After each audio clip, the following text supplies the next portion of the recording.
We started with the National Civil Rights Museum, and I think for me the most powerful part of that museum was the fountain, which is really why that museum I think is known. But before that, we had to take the pledge. There's something about seeing your name on the wall with like hundreds of other names there. There's something so visceral about joining a movement, you know. You really felt the community. You felt the weight of who was with you. Then to follow that up and then go right outside and to touch the stone there, you know, run your fingers along those names, and that was really powerful to see. I really enjoyed that a lot. The Legacy Museum was next, and that was really tough for a lot of people. It followed the journey from slavery to mass incarceration. The Legacy Museum, which was like really hard for me.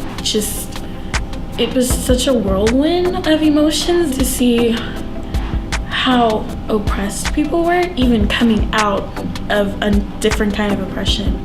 It's kind of like, oh, if we can't keep you enslaved, then we're gonna create this view of African Americans that like you're dangerous. And it's not the case at all. We've like internalized this, we've accepted this, and like it still goes on today. We followed that up with the museum about the lynchings, and that was just to see those stones hanging there in the air and those names, you know, who are those people, and I wanted to know what happened next. Where are their loved ones, you know, what about their children, you know, what about their families, you know. There's so much more to their story than what happened to them, and people are starting to learn their names and learn what happened to them, but that's not their life, and it's tragic to me that the best we can do in a lot of these cases, I think, is just learn, you know, how they ended. But I think it's so important to see, and it was so moving, and just the number of them, it was shocking. I was looking for my county, like I just felt like I just had to know, to see like my county was built off of this place of like hate and lynching and like all the things that has like just been kind of like buried.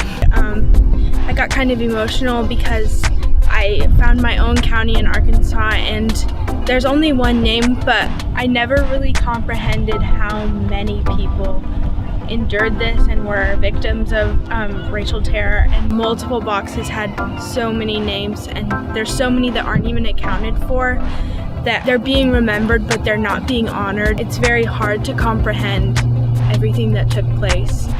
It's hard to process. I keep realizing how recently this all occurred. You know, this was less than a lifetime ago.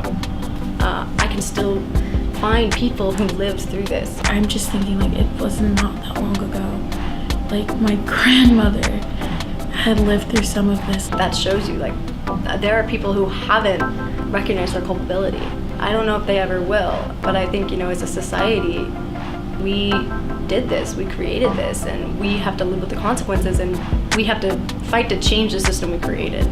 We were placed in this history for a reason, and we were given the ability to do something about it now.